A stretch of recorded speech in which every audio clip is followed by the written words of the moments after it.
Goedenavond, dames en heren. Van harte welkom bij dit tweede fokkerijcollege.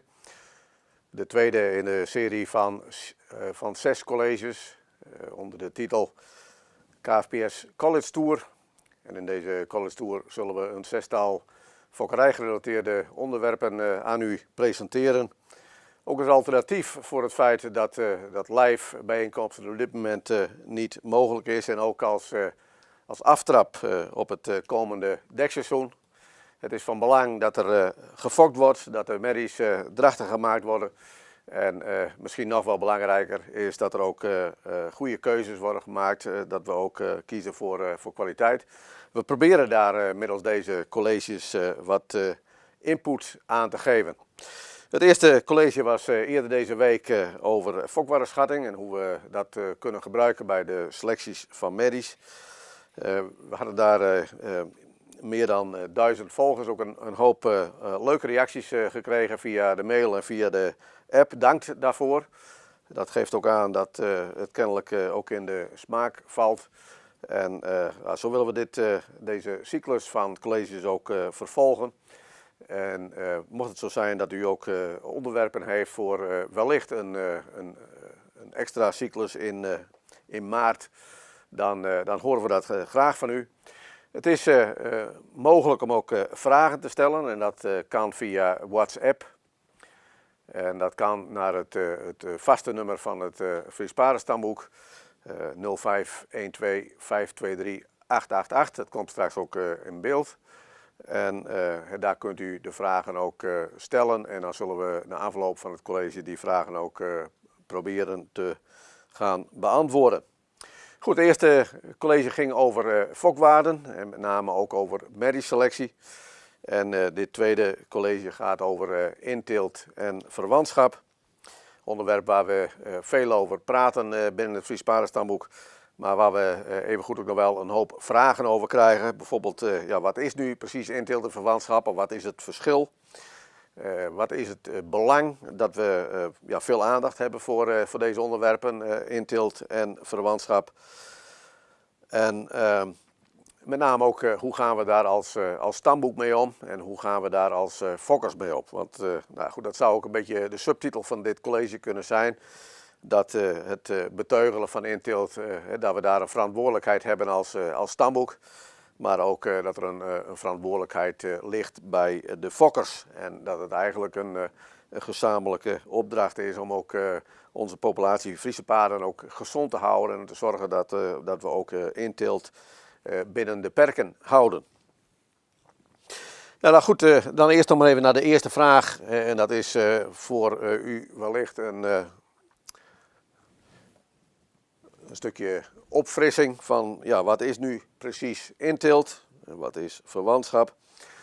Nou, we praten over een ingeteeld veulen of een ingeteeld paard als de beide ouders verwant aan elkaar zijn. En wanneer zijn paarden verwant aan elkaar? Als twee paarden, een hengst en een merrie, als ze gemeenschappelijke voorouders hebben, dan hebben we te maken met twee verwante paarden. En als je verwante paarden met elkaar combineert, paard, dan krijg je een veulen dat een inteeltpercentage heeft. Nu is het zo dat ieder individu, paarden, mensen, planten allemaal te maken hebben met inteelt. Wat van belang is dat we dat ook binnen de perken houden. En wat bepaalt nu de mate van inteelt? Dat is in eerste plaats het aantal gemeenschappelijke voorouders van de vader en de moeder van een veulen. Dat is 1. En ten tweede ook de afstand die gemeenschappelijke voorouders hebben. En die afstand die meten we in generaties. Dus hoe verder die gemeenschappelijke voorouders in de stamboom zitten, in generaties gemeten, hoe minder dat leidt tot inteelt. Dus inteelt met name heel dicht bij ouders, bij grootouders. Ja, dat is met name bepalend voor de hoogte van het inteeltniveau. En dat geeft ook direct al aan wat het verband is tussen het verwantschap en inteelt. Als je veel verwantschap hebt binnen een populatie, dan zal dat ook leiden tot meer inteelt. Zijn ouders van een veulen verwant aan elkaar, zal dat leiden tot meer inteelt. Nou, we zijn gewend om inteelt ook uit te drukken in het inteeltpercentage of de inteeltcoëfficiënt. Dat is geïntroduceerd in 1969 door Dr. Reinier Geurts. Die belangrijk fokkerijonderzoek heeft gedaan. Een huisarts, liefhebber van Friese paarden, die in 1969 gepromoveerd is bij de Universiteit in Utrecht. Juist op het onderwerp ook inteelt, dus een analyse van de populatie van Friese paarden. En we kennen Reinier Geurts ook als eigenlijk de grondlegger van de merriestammen en de merriestammenboeken. Die we tegenwoordig ook digitaal via onze website ook nog steeds te raadplegen zijn. Nou, belangrijk is ook, als we praten over dat inteeltpercentage, dat we vinden dat het inteeltpercentage, en dat is ook een norm die Reinier Geurts ooit in het leven heeft geroepen, dat die inteeltnorm eigenlijk binnen 5 generaties gemeten, dus dat zijn alle paarden die op een stamboekpapier staan, dat het inteeltpercentage dat lager is dan 5%. Dus gemeten binnen 5 generaties. Nou, we zijn ook gewend om dat inteeltpercentage ook af te drukken op het stamboekpapier. En dat heeft ook door de jaren heen voor een stuk bewustzijn gezorgd. Dat we ook toch wel met elkaar het van belang achten om dat inteeltpercentage ook op die stamboekpapieren zo laag mogelijk te houden. Ja, een paar voorbeelden van wat meer extreme vormen van inteelt. Om er een beetje wat gevoel bij te krijgen. Als je nu een paard met een van beide ouders, dan heb je een inteeltpercentage van minimaal 25%. Nou, we hadden zo'n hengst bij de eerste bezichtiging. Dat leidde ook tot de nodige discussie. Is dat nu wenselijk of is dat nu niet wenselijk? Paar je een volle broer met een volle zus, dus dan heb je maar 1 paar grootouders, dan heb je ook 25% inteelt. En paar je een half zus met een half broer, dan is het de helft.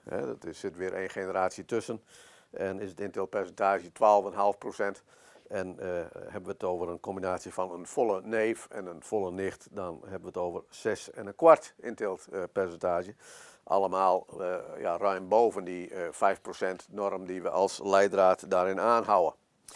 Nou, hoe bereken je nou dat inteeltpercentage? En dat mag u heel snel weer vergeten, maar het inteeltpercentage is eigenlijk de helft van het verwantschap tussen beide ouders. Dus als we 2 volle broers en volle zus, die hebben 50% van hun genen gemeenschappelijk, dus dezelfde genen. Dus niet 100%. Sommige mensen denken dat het volle broers ook 100% dezelfde genen hebben. Nee, ze hebben de helft dezelfde genen. En daarmee is het inteeltpercentage is dan 25%. En ik geef die formule daar even aan om ook die link te leggen tussen inteelt en verwantschap. Inteelt is eigenlijk het gevolg van verwantschap. Heb je 2 ouders die verwant zijn aan elkaar, heb je een veulen met inteelt.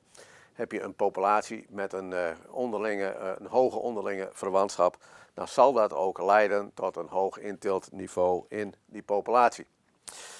Nou, nog een voorbeeldje met een stamboom erbij. En ik dacht, laten we er maar weer een koe in gooien, of in dit geval een stier, net zoals het eerste college. In de eerste plaats om aan te geven dat inteeltproblematiek dat een universeel gebeuren is. Dat het ook overal op hetzelfde manier van toepassing is. En ook dat niet alleen de populatie van Friese paarden of paarden in het algemeen met inteelt te maken heeft, maar ook bijvoorbeeld de internationale Holstein-populatie van koeien. Nou, deze stier, Pine Tree, Tennessee, staat ergens in de Verenigde Staten. Dat is de hoogste stier voor net merit. En net merit is een totale index voor koeien, waar melkproductie in zit, exterieur en levensduur, gezondheidskenmerken. En deze hoogste stier van de wereld, die heeft een behoorlijke hoge inteelt. U ziet dat zowel de vader als de moeder dezelfde vader hebben. Dus dit is een combinatie van een halfbroer met een half zus. Op de vorige sheet hebben we kunnen zien dat je dan in ieder geval al 12,5% inteelt te pakken hebt.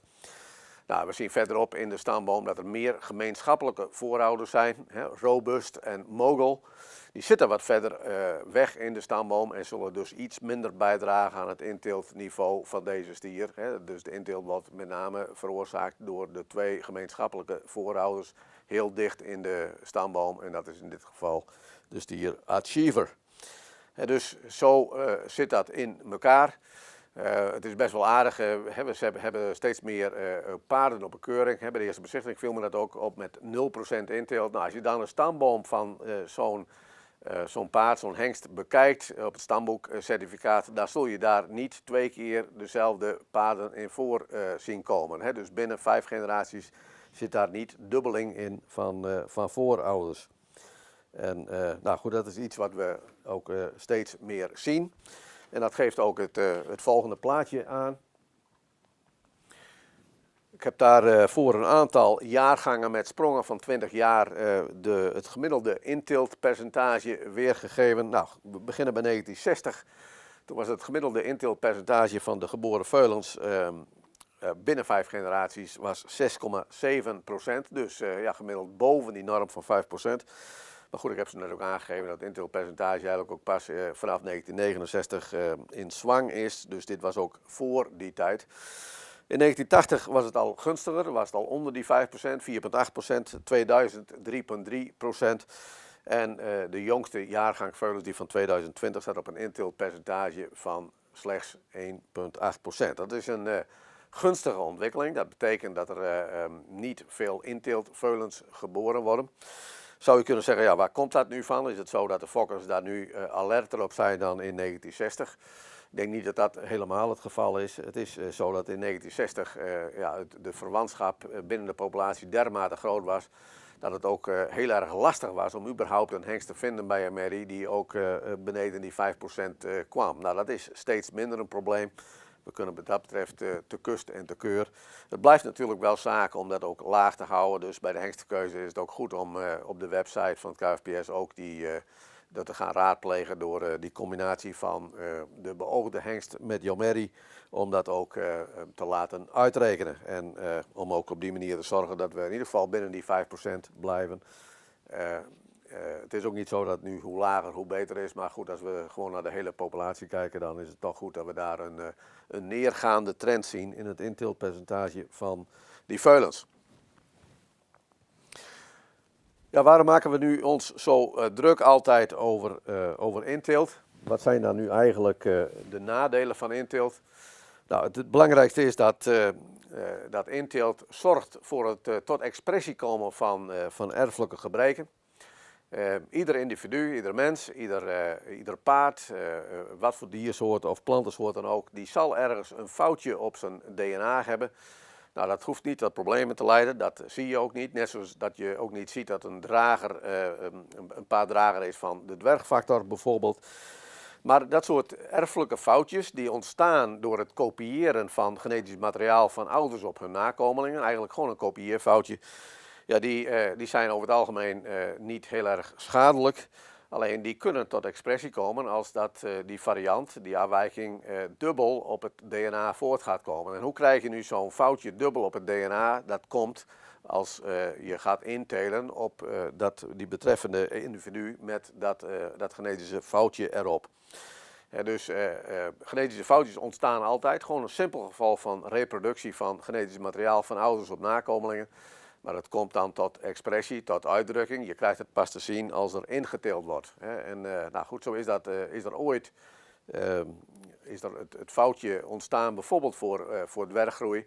En het is pas al in beeld gekomen totdat wij paarden hadden waar die drager van de dwerggen, dat die dubbel in de stamboom voorkwam. Nou, we weten ook uit de geschriften dat de dwerggroei dat al vanaf het begin van de 20e eeuw ook al gedocumenteerd is dat er dat soort veulens werden geboren. Dus dat is van belang te weten. Dus de erfelijke gebreken waar wij nu ook te maken mee hebben binnen het Friese paardenpopulatie, die zijn het directe gevolg van inteelt. Tweede reden is wat we noemen inteeltdepressie. En inteeltdepressie ontstaat doordat we meer homozygotie krijgen in ons genenpatroon. Vanuit, ik zal maar zeggen, MAVO-biologie weten we nog dat kenmerken overerven. En zo gaat het met dwerg en waterhoofd ook, met grote a's en kleine a's. Ja, als je een dubbele grote A hebt of een dubbele kleine A, dan praten we over homozygotie. En dat heeft over het algemeen ook een gevolg, met name voor wat we noemen de fitnesskenmerken. En dat zijn kenmerken die te maken hebben met levensduur, met gezondheid, met ziekteresistentie en ook met vruchtbaarheid. Dus kennelijk is het zo dat je beter een heterozygoot dier kunt hebben met een grote A en een kleine A dan een dier met twee kleine A's of twee grote A's als het gaat om dit soort kenmerken. Nou, dat weten we in de praktijk ook, omdat we dan nog wel eens wat te maken hebben met bijvoorbeeld met vruchtbaarheidsproblemen, spermakwaliteit bij hengsten. Ook dat is heel sterk en heel duidelijk te herleiden naar een hoger niveau van inteelt. Nou, de derde reden, of derde nadeel, is meer in hoofdlijnen dat inteelt leidt tot minder genetische variatie. Je krijgt door inteelt meer van hetzelfde in feite. En ja, het is juist variatie, genetische variatie, wat we nodig hebben om vooruit te gaan. Kijk, als je geen variatie meer hebt, dan kun je ook niet meer selecteren, of is er niks meer te selecteren, en zul je ook niet vooruit gaan. En dus is het van belang dat je ook variatie hebt. Het zou ook kunnen dat je fokdoel verandert, dat je plotseling eigenschappen in een paard wilt zien die je eigenlijk al via inteelt ook kwijt bent geraakt in je populatie. Dus dat zou best lastig kunnen zijn. Nou goed, ook als we naar het Friese paard kijken, dan weten we dat het fokdoel sinds de oprichting van het Fries Paardenstamboek toch wel behoorlijk is veranderd. En ook om op die veranderingen in te spelen heb je juist ook variatie nodig. Nou, inteelt dat zorgt voor minder variatie. Ja, waardoor ontstaat inteelt? Of misschien nog concreter, waardoor is inteelt ontstaan of is toch wel een belangrijk aspect geworden in de fokkerij van Friese paarden? Nou, dat begint met het fokken in kleine populaties. In kleine populaties heb je een grote kans dat de paarden in die kleine populatie verwant aan elkaar zijn, familie zijn van elkaar. Nou goed, we hebben het zo net al besproken dat als je een populatie hebt waar het verwantschap groot is, dat ook leidt tot meer inteelt. Dus over het algemeen is het zo in kleine populaties dat het veel lastiger is om buiten inteeltproblematiek te blijven dan in grote populaties. Tweede aspect is dat met name ook in gesloten populaties, waar je dus geen nieuw bloed kunt binnenbrengen, dat je daar ook uiteraard meer last krijgt van inteelt. Dan is het sneller dat ook de fokdieren dat die ook verwant zijn aan elkaar. En dat leidt dan uiteindelijk ook tot inteelt. Nou, als we deze twee aspecten nemen, het Fries Paardenstamboek heeft op dit moment best wel een grote populatie met iets van 70.000 paarden. Maar we hebben ook wel andere tijden gekend. Ik zal er straks nog alleen een plaatje van laten zien waar het anders was. Dus oorspronkelijk hebben we een kleine populatie en we zijn een gesloten populatie. Dus wat dat betreft hebben we dubbel risico als het gaat om inteelt. Nou, een derde aspect, en daar zal ik aan het eind van dit college ook nog wel even op terugkomen, is ook selectie leidt tot meer inteelt. Kijk, bij selectie is het zo dat je probeert de goede genen te behouden en de minder gunstige genen uit te selecteren. En het uitselecteren betekent dat je minder genen krijgt en dat je dus minder variatie hebt. Nou, dat is ook versterkt door verbeterde reproductietechnieken, onder andere door kunstmatige inseminatie, door KI. Konden van individuele hengsten veel meer merries drachtig worden. Dus dat betekent dat er per hengst meer nakomelingen kwamen en dat het verwantschap toeneemt en daarmee ook het inteelt. Ook fokwaardeschatting, daar hebben we het van de week uitvoerig over gehad. Ook dat leidt uiteindelijk tot meer inteelt. Door fokwaardeschatting weten we de goede paarden beter te identificeren in de populatie. En dat betekent ook dat als die hengsten en merries meer worden gebruikt, dat leidt tot meer verwantschap en uiteindelijk ook tot meer inteelt. Nou ja, de goede overtreffende trap van fokwaardeschatting is genomic selection. Dus dat je op het DNA al de goede eigenschappen van een dier, van een paard kunt vinden. Nou, zover zijn we nu nog niet, maar dat zou ook aanleiding zijn dat we al eerder en beter in staat zijn om de superieure hengsten en merries te identificeren. En als we dat eerder doen, dan zal het ook leiden tot een verkorting van het generatieinterval, wat op zich ook best gunstig is voor genetische vooruitgang, maar juist weer nadelig is als het gaat om inteelt. Dus selectie, zo goed mogelijk paarden selecteren. Aan de ene kant is dat prima, want daarmee gaan we vooruit. Aan de andere kant kan dat ook juist weer leiden tot meer inteelt. Dus het is ook altijd de opgave in een fokprogramma om daar een juiste balans in te vinden.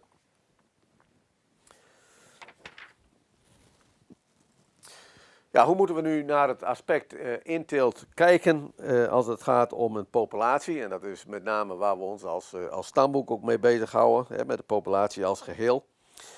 Nou, dan weten we dat de mate van inteelt in een populatie dat een gevolg is van de mate waarin de fokdieren met elkaar verwant zijn. Dus wat het verwantschap is van de paarden in de populatie onderling. Dat is 1, dat is heel belangrijk.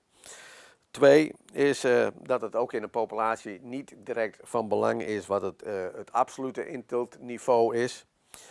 Maar dat het met name van belang is om te kijken van wat is nu die inteelttoename per generatie. Een absolute inteeltniveau dat is ook afhankelijk van hoe nauwkeurig je zaken hebt geregistreerd. Als je als stamboek de zaken wat minder goed geregistreerd hebt en veel afstammingen onbekend zijn, dan lijkt het inteeltniveau lager.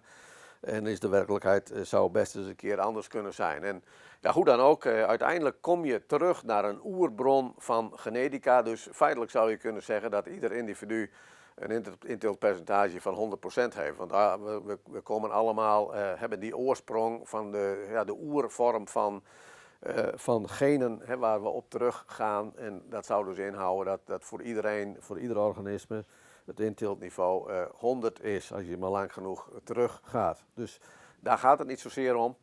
Het gaat om de toename in inteelt. En als we kijken naar het absolute inteeltniveau, ja, dan is het ook, net zoals dat voorbeeldje zo net van die stier, dat de inteelt kort bij, dat veel nadeliger is en dan inteelt wat misschien op 10 generaties afstand zit. Want die nadelen van die inteelt, die 10 generaties geleden is ontstaan, die zal wellicht misschien ook wel uitgeselecteerd zijn, waar je dus nu ook minder last van hebt. Dus wij kijken, als we kijken naar de populatie, naar het inteeltniveau, of de inteelttoename per generatie. Dat is het kentgetal. Nou, in de fokkerij duiden we dat aan met de delta F. Ik zet het er maar even bij als u dat ergens tegen zou komen.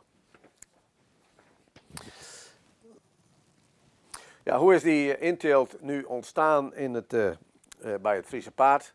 Het is niet een bewuste keuze geweest van laten we nu eens een keer flink gaan intelen. Sommige mensen doen dat wel eens omdat ze daarmee ook iets willen bereiken in de fokkerij. Nou, dat is bij het Friese paard absoluut niet aan de orde geweest. Het Friese paardenstamboek is ooit opgericht omdat het aantal Friese paarden dermate klein was geworden dat er wat moest gebeuren om het Friese paard ook van ondergang te redden. En dit plaatje, deze grafiek, die geeft het aantal geregistreerde veulens aan per jaar. En dan zie je dat in de beginjaren van het stamboek. Het stamboek is opgericht in 1879. Dat we minder dan 100 geregistreerde merrieveulens hadden. Nou ja, dan weet je, als het aantal niet groter is, dat je ook in de nodige inteelt krijgt. We kennen ook de verhalen dat er in 1917 nog maar 3 goedgekeurde hengsten over waren. Dus dat betekent dat toch wel een groot gedeelte van de veulens die in die tijd werd geboren, dat weer familie van elkaar was. Verwant aan elkaar, dus behoorlijk hoge inteeltpercentages. Nou ja, bekend is ook de invloed van de hengst Danilo, geboren in 1924. En voor degenen die wellicht zich vervelen in deze coronatijd, misschien een aardige opgave om het stamboom van het laatste veulen dus helemaal uit te schrijven tot aan de oorsprong in 1879. En dan zult u tot de conclusie komen dat de hengst Danilo in die pedigree van welk veulen dan ook misschien wel meer dan 500 keer voorkomt. Dus dat geeft ook aan van, ja, door die extreme inteelt in die periodes, dat heeft voor enorme flessenhalzen, zo noemen we dat vaak in de genetica, gezorgd waar de populatie doorheen is gegaan. En dit is ook de tijdsperiode geweest waar het meest aannemelijk is dat de erfelijke gebreken, zoals we het nu ook kennen bij het Friese paard, ook toen zijn ontstaan. Voor de dwerg weten we het, want dat is ook gedocumenteerd. Maar het is zeer aannemelijk dat dat ook voor de andere afwijkingen geldt. Nou, de tweede dip die kregen we in de jaren 60, 70. Met de introductie van de mechanisatie, dat het paard in de landbouw wat minder gebruikt werd. En dat was ook net de tijd dat een van de allerbeste hengsten die het Fries Paardenstamboek ooit heeft gekend, zijn opmars maakte. En dat is de hengst Ritske, die hier ook is afgebeeld. En Ritske was in zijn tijd populair. Er is geen paard meer in onze populatie waar Ritske niet in zit. Het mag dan zo zijn dat zijn rechtstreeks mannelijke lijn een beetje dun is geworden, maar Ritske is nog steeds de meest invloedrijke hengst van dit stamboek. En ik heb even gekeken naar het jaar 1965. Toen werden er 265 veulens geregistreerd. Daarvan waren er 50 van Ritske. En dat zijn dus 19%.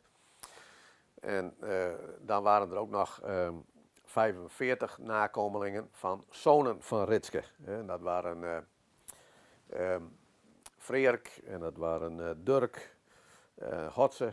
Dan ben ik er nog eentje kwijt. Nou, dus ik denk dat er vast mensen aan de andere kant van het scherm zitten die dat direct weten op te dreunen. Maar er waren in ieder geval 4 zonen van Ritske die in die periode ook zonen hadden. Dus dat betekent dat 40% van de veulens geboren in 1965 of Ritske als vader hadden of Ritske als grootvader. En dat geeft wel aan van hoe verwant die populatie ook in die periode is geweest. Aardig is natuurlijk te noemen dat de reden dat hij, want dat was ook zijn belangrijkste jaar, 1965. In 1964, de reden ligt erin dat hij in 1964 kampioen werd van de hengstenkeuring. En de hengstenkeuring van 1964, dat was de eerste hengstenkeuring die ook indoor werd gehouden destijds in de Frieslandhal. Want het plaatje onder de grafiek, dat is Ritske nog op een eerdere keuring die toen nog outdoor, buiten, op de Lange Marktstraat, op de Oude Veenmarkt in Leeuwarden werd gehouden. Ja, zo ging het in die tijd. Kampioenschap van een hengst, dat bepaalde toch wel voor een groot gedeelte zijn populariteit. Maar dit geeft een beetje historisch aan van hoe we ook in die interproblematiek zijn gekomen. Nou, je ziet na 1980 en 90 dat het aantal fors oploopt, het aantal geregistreerde veulens, dat op dit moment is dat iets van 3500 jaarlijks. Dat is de laatste 6, 7 jaar ook behoorlijk stabiel op ongeveer 3500 veulens. Dat willen we graag hoger zien. Maar het is in ieder geval, als je dat historisch bekijkt, een stuk beter dan in eerdere decennia. Waardoor ook de inteeltproblematiek is ontstaan. Nou ja, dat wetende moet de vraag gesteld worden en die heeft het stamboek zich ook altijd gesteld van wat zou dan het beleid van het stamboek moeten zijn ten aanzien van inteelt. En het is dan goed te noemen dat daar een tweesporenbeleid op van toepassing is. Dat we zeggen aan de ene kant moeten we zorgen dat we selecteren tegen aangeboren aandoeningen die het gevolg zijn van inteelt, het rechtstreekse gevolg van inteelt. En tegelijkertijd moeten we ook zorgen voor dat de inteelttoename, dat achteruit gaat, dat gereduceerd wordt. En het ene kan niet zonder het andere. Als je de inteelt terugbrengt, dan wil het niet zeggen dat je ook direct van de erfelijke aandoeningen af bent. Aan de andere kant zou het ook heel onverstandig zijn om te selecteren tegen erfelijke aandoeningen zonder iets te doen aan de reductie van de inteelttoename. Want dan ben je, zoals Herman Kuiphoff dat dan vroeger bij een voetbalwedstrijd noemde, dan ben je aan het dweilen met de kraan open.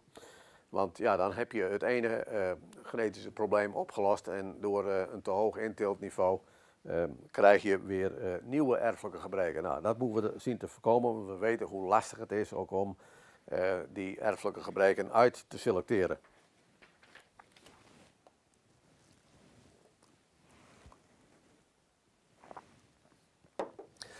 Nou, hoe selecteren we nu tegen erfelijke aandoeningen? Nou, de meest effectieve is hier weer gegeven. In de eerste plaats is het een kwestie van het identificeren van mutaties op het genoom. Dus het kopieerfoutje eigenlijk op het DNA die de oorzaak is dat er een genetische afwijking ontstaat. Als je dan weet waar het ligt op het DNA, dan kun je daar ook een test voor ontwikkelen. Vervolgens is het zaak om alle dieren waarmee gefokt wordt ook te testen voor die erfelijke aandoening. Nou ja, dan heb je een keuze, wat moet je gaan doen? Nou, daar hebben wij, ik denk nu een jaar of 10 geleden uitvoerig met elkaar over gesproken als leden en stamboek. En we hebben toen besloten dat we zeggen van nou, we moeten dragers niet uitsluiten voor de fokkerij. In feite is dit stamboek groot geworden van, juist ook door dragerhengsten. Ik noemde ze net al de hengst Ritske. Ritske was drager van de dwerggroei.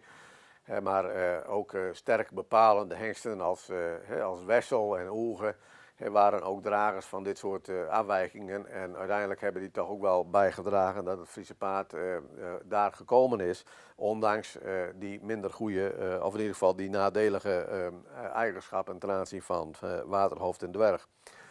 De belangrijkste reden is, we hebben vastgesteld dat ongeveer 1 op de 6, 1 op de 7 paarden is drager van waterhoofd of van dwerg. Als je dan beide dragers uit zou sluiten, dan zou je zo'n beetje een derde van de populatie gaan uitsluiten voor fokkerij. Nou ja, als je je fokpopulatie inkrimpt met 35% of met 33%, dan zal dat weer leiden tot een hoger inteeltniveau, met als gevolg dat er weer gemakkelijker nieuwe aandoeningen, erfelijke aandoeningen ontstaan. Dus dat zou heel erg onverstandig zijn om op die manier te werk te gaan. Dat is ook de reden geweest dat we dat niet gedaan hebben. Wat we absoluut wel moeten doen, is het voorkomen van risicoparingen. Dus het paren van 2 dragers. Want dat is de enige mogelijkheid om uiteindelijk ook een leider te krijgen. Of een dwerg, of in dit geval een waterhoofd. Nou, het volgende plaatje, dat is wat dat betreft wel bekend. En dat zal ook, denk ik, in het college over hengstenkeuze wel verder naar voren komen. College wat door fokkerijraadslid Sietske Oosterbaan zal worden gegeven in een van de volgende colleges. Nou, dit plaatje geeft het aan wat er gebeurt als je 2 dragers met elkaar paart. 50% van de veulens zal ook weer drager zijn. 25% zal leider zijn van de betreffende aandoening. Dus in het geval van de waterhoofdfactor zal het een waterhoofd zijn. Voor dwerggroei zal het een dwerg zijn en 1/4, 25% zal volledig vrij zijn. Maar goed, dit soort paringen die moeten niet gemaakt worden. Nou, u wordt daar ook voor gewaarschuwd op het moment dat u een inteeltberekening doet van uw merrie met een hengst. Dan zal er ook aangegeven worden van nou, die paring moet niet gemaakt worden, want dat heeft een risico in zich voor of waterhoofd of voor dwerg. En dat is en dat blijft gewoon heel erg belangrijk dat we dat weten te voorkomen. Ja, nou even terug naar die erfelijke aandoeningen.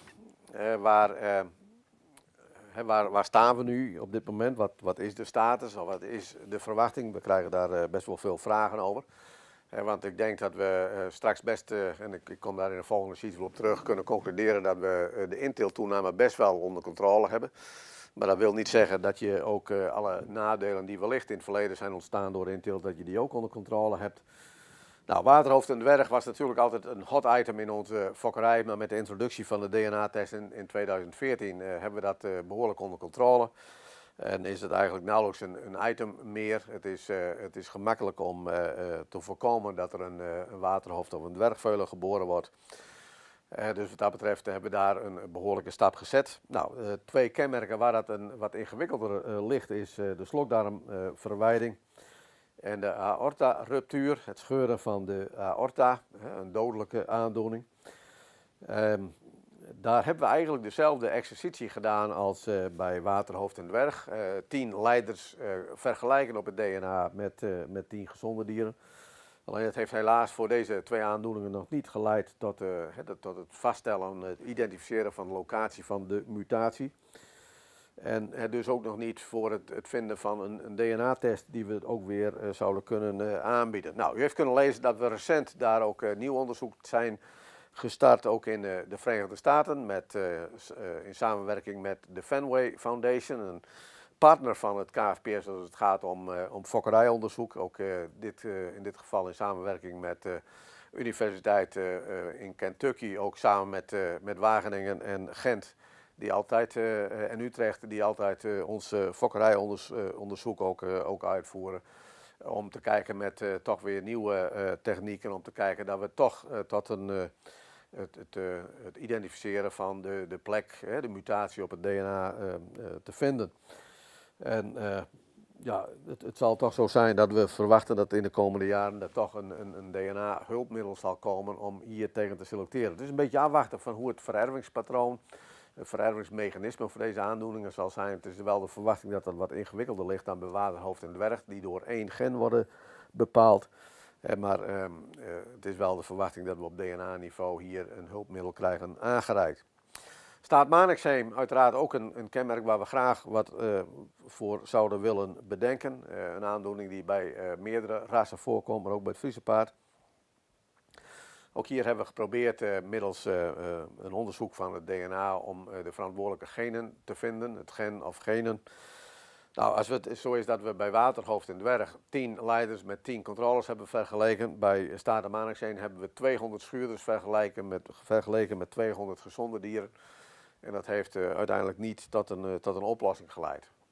Dus we zullen het vooralsnog toch wat moeten doen met het zorg voor het preventiebeleid. Zorgen dat het paard niet in contact komt met de vliegjes.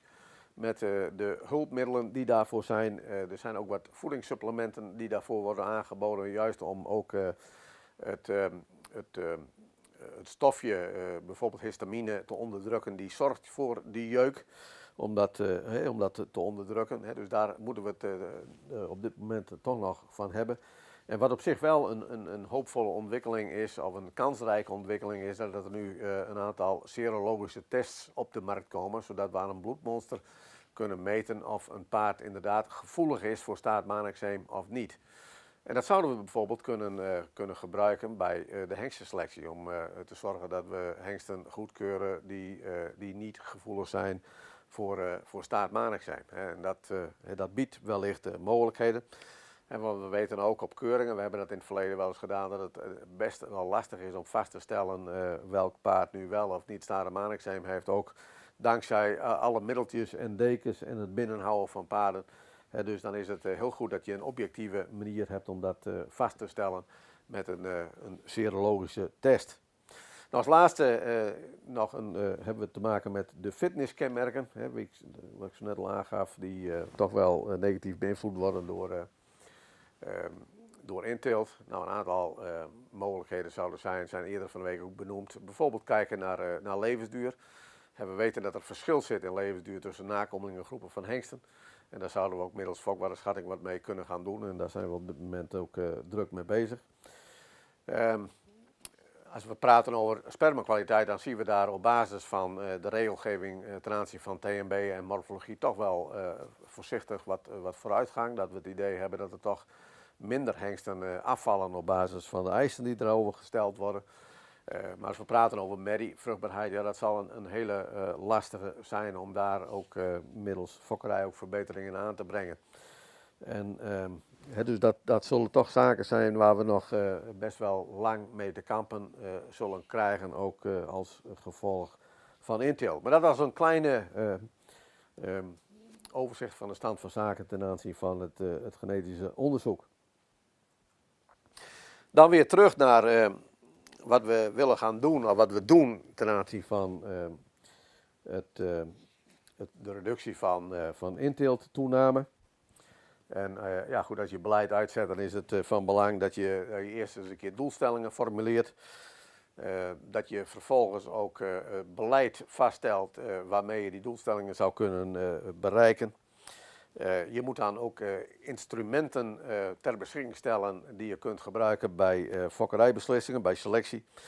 En je hebt uiteraard ook het commitment van de leden nodig. Dat in feite het beleid wat je voorstelt, dat dat ook in de praktijk wordt uitgevoerd. En dat laatste is heel erg belangrijk. Nou, de doelstellingen. Nou, de eerste zijn we zo net al uitvoerig op ingegaan, het selecteren tegen aangeboren afwijkingen. En de tweede is een hele harde doelstelling. Is dat we gezegd hebben al een jaar of 10, 15 terug van we moeten zorgen dat het inteelt toename per generatie, dus die delta F zoals het dan heet, dat die beneden de 1% blijft.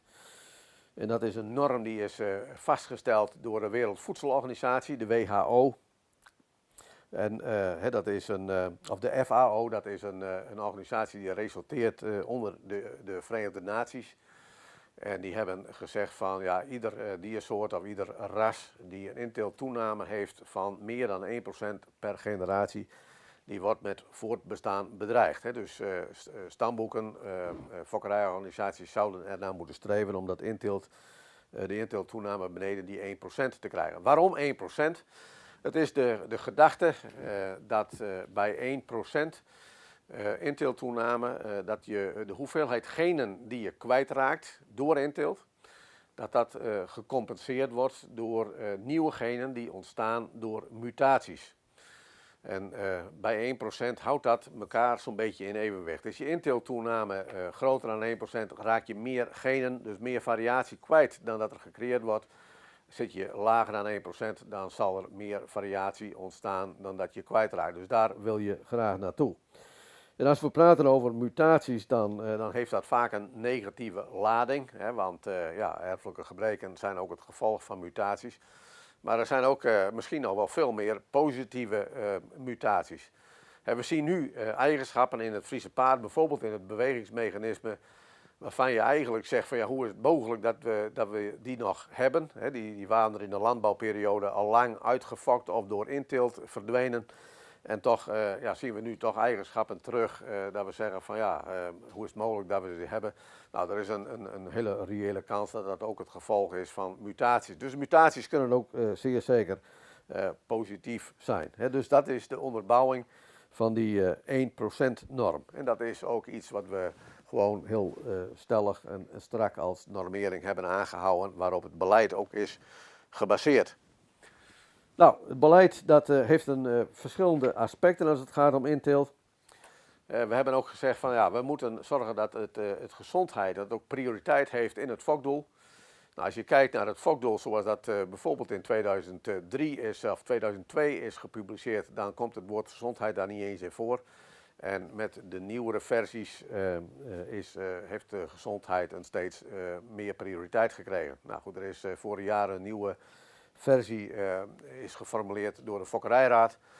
Die hadden we graag met de leden willen discussiëren. Maar goed, dat houden we nog even onder de pet, zodat we weer bijeenkomsten kunnen hebben. Dat we ook live met elkaar kunnen discussiëren. Want dat is natuurlijk een onderwerp wat je niet even via zo'n scherpje gaat discussiëren met de leden. Dat moet echt live plaatsvinden. Dan duurt het maar een beetje langer. Maar daar ook heeft gezondheid weer een meer nadruk gekregen dan in de vorige versie. 2 is dat we ook gezegd hebben van wij moeten outcross, dus het onverwant zijn, moeten we zien als een kwaliteit. Net zoals we een mooi exterieurpaard als een kwaliteit zien, nou een goed sportpaard, een heel fijn paard qua karakter. Maar dat we ook zeggen van onverwant is ook een kwaliteit. En nou goed, voor degenen die wel eens op Marktplaats kijken of er ook paarden te koop zijn, als er dan een paard wordt aangeboden met een laag verwantschap, dan wordt dat ook zeker ook benadrukt in de promotietekst. En daarmee geef je in feite ook aan dat outcross ook een kwaliteit is die niet alleen van foktechnische waarde is, maar ook van waarde in euro's. En dat is een belangrijk gegeven. Het derde onderwerp van het beleid is dat we moeten zorgen dat de invloed van individuele fokdieren begrensd wordt. Nou hebben we het natuurlijk over hengsten. De tijden van Ritske, die zorgden voor 20% van een jaargang veulens. Ja, dat is natuurlijk, als we praten over inteelt, uit den boze. Dus dat moet je zien te begrenzen. En dat is best wel eens een keer lastig. Want we doen ons uiterste best om de beste hengsten te selecteren. En dan heb je ze geselecteerd en dan komt er weer een rem op middels die begrenzing die we daarop hebben. En ik kom daar straks nog even op terug. Ook belangrijk aspect, en ook, ik noemde het fokdoel al. Als het zo is dat je voor 1 kenmerk selecteert, dan zal het ook zijn dat dat heel snel leidt tot inteelt. Want er is maar 1 hengst die het beste is voor dat betreffende kenmerk. En als je nu zorgt voor verbreding in het fokdoel, dat je naast exterieur ook sportaanleg meeneemt, gezondheid meeneemt, levensduur meeneemt, karakter meeneemt, ja, dan zal dat toch leiden tot meer variatie, ook in hengsten. Ook omdat fokkers best wel geneigd zijn, en dat is ook prima binnen die brede paraplu van het fokdoel, dat de ene toch iets meer nadruk legt, misschien op sportaanleg, en de andere iets meer nadruk legt op karakter. Dus dat zal ook leiden tot een andere hengstenkeuze en daarmee ook automatisch tot meer verbreden van onze genenpatroon.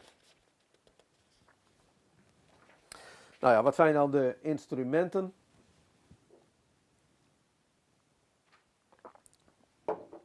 Als het gaat om het begrenzen van het gebruik van individuele paarden, hebben we daar natuurlijk de deklimitering voor. Ik zal er straks op ingaan. Het tweede instrument is ook de intiltberekening die we gebruiken bij de hengstenkeuze. En de derde is het verwantschapspercentage. En die ook een belangrijke rol speelt in de intiltreductie. Nou, de deklimitering. Die kennen we zo'n beetje sinds de begin jaren 90 van de vorige eeuw. Het gaat erom dat we de invloed van individuele hengsten toch wat begrenzen. Nou, wat zegt de wetenschap daarvan? Die zegt van ja, eigenlijk moet de bijdrage van een individuele hengst niet groter zijn dan 1% of 5. En het stamboek heeft ervoor gekozen, dat is ook door de jaren heen wel eens wat veranderd, maar dat jonge hengsten een deklimiet krijgen van 180 dekkingen. Ik krijg wel eens een keer een vraag, nu het aantal dekkingen bijvoorbeeld wat lager is dan een jaar of 15 terug, zou dan die deklimiet ook naar beneden moeten. Maar we blijven nog steeds ook binnen die 5% norm. Dus wij zien in feite ook geen noodzaak om dat verder te begrenzen. Ja, waarom alleen jonge hengsten? Het is zo dat we vaststellen dat binnen ons stamboek met name ook jonge hengsten populair zijn. En als we ook kijken naar de dekkingen van een hengst op jonge leeftijd, die hebben veel meer invloed op de volgende generaties, omdat vaak de beste merries ook met jonge hengsten worden gedekt. Dus daar is de invloed op de populatie in de beginjaren van een hengst veel groter dan dat een hengst bijvoorbeeld al is goedgekeurd op nakomelingen. En dat is ook een reden dat we gezegd hebben van nou ja, je moet ook daar limiteren waar het effectief is. En dat is ook de reden dat die deklimiet alleen van toepassing is voor jonge hengsten. Nou, het tweede instrument, nou, dat dateert zo'n beetje van, wat ik zo net aangaf, van 1969, toen het intiltpercentage is ontwikkeld. En of eigenlijk ook is gepubliceerd, ook op de stamboekcertificaten is gekomen. En door het intiltpercentage mee te nemen in de hengstenkeuze, dan voorkom je dat bij individuele paringen nauwe intilt ontstaat. En dat is met name voor belang voor het individuele paard. En daarmee kun je al toch een zekere voorzorgsmaatregel om ook erfelijke aandoeningen te voorkomen. Het is wel goed om te realiseren dat dat eigenlijk alleen helpt voor dat individuele paard. Het is niet zo dat als iedereen nu binnen die 5% norm blijft bij de hengstenkeuze, dat we dan ook het intilt op populatieniveau hebben getackeld. Het gaat er uiteindelijk ook om dat je ook voldoende hengsten overhoudt die in ieder geval ook bij die merrie zorgen voor een intiltpercentage van minder dan 5%. Dus daar is meer voor nodig dan alleen te zorgen dat ieder individueel paard een laag intiltpercentage heeft. Het heeft wel een klein indirect effect. Stel je voor, ik heb een merrie met beertbloed. Ja, dan zal het toch wel een aantal generaties daaroverheen gaan voordat ik weer een hengst met beertbloed zou kunnen, een kleinzoon of een achterkleinzoon kan gebruiken op die lijn om ook binnen die 5% norm te blijven. Dus op die manier voorkom je toch een klein beetje dat bepaalde hengstenlijnen en bepaalde hengstenfamilies dat die de overhand krijgen. Dus op die manier heeft toch ook dat intiltpercentage best wel een klein beetje invloed ook op dat er iets meer een breder hengstengebruik is. En nou goed, ik heb het laatst ook vastgesteld, misschien gelezen ook naar aanleiding van de top 100 merries. Waar toch wel veel beertbloed in zit. En als je dan kijkt waar zijn die merries dan, onze beste merries mee gepaard, dan zijn het over het algemeen juist weer met hengsten zonder beertbloed. Want anders dan kom je al heel snel boven die 5% uit. En nou, ik moet zeggen, daar houdt iedereen zich behoorlijk goed aan.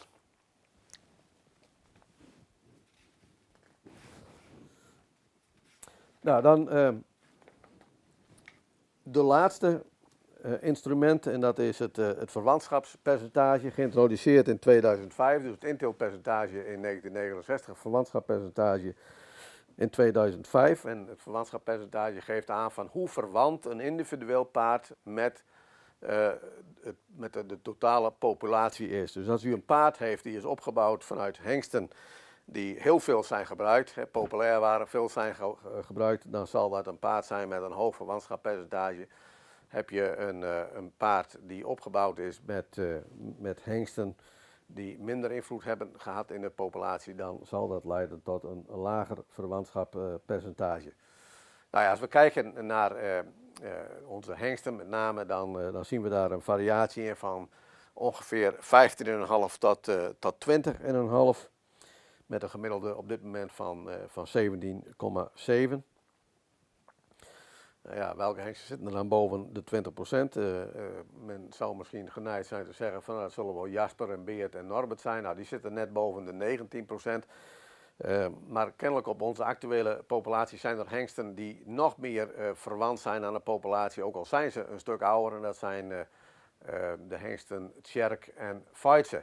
Dus hengsten die eigenlijk nog meer invloed hebben gehad. We kunnen ons dat misschien niet heel goed voorstellen, maar het is toch zo dat die hengsten nog meer invloed hebben dan Beert, waarvan je ziet dat het verwantschapspercentage al lichtjes terugloopt. Dus zijn bloedaandeel dat loopt al iets terug, terwijl dat bij Feitse en Tjerk eigenlijk nog nauwelijks het geval is. Nou, aan de andere kant hebben we natuurlijk ook de nodige voorbeelden van hengsten die daaraan bijdragen in de afgelopen jaren.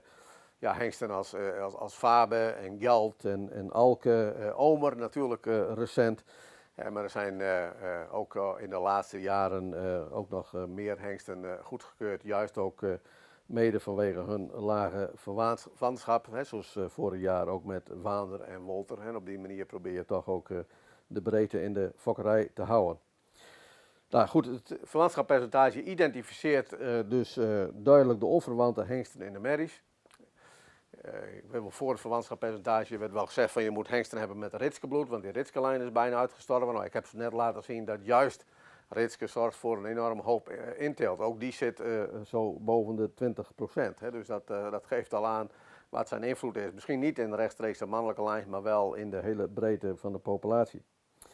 Nou, het verwantschapspercentage is zowel voor de fokkers als ook voor de hengstenkeuringsjury een belangrijk selectiecriterium gebleken. En dat zal ik straks ook even laten zien. En we hebben het eerder van de week in het eerste college gehad over fokwaardeschatting, ook gesproken over de totaalindex.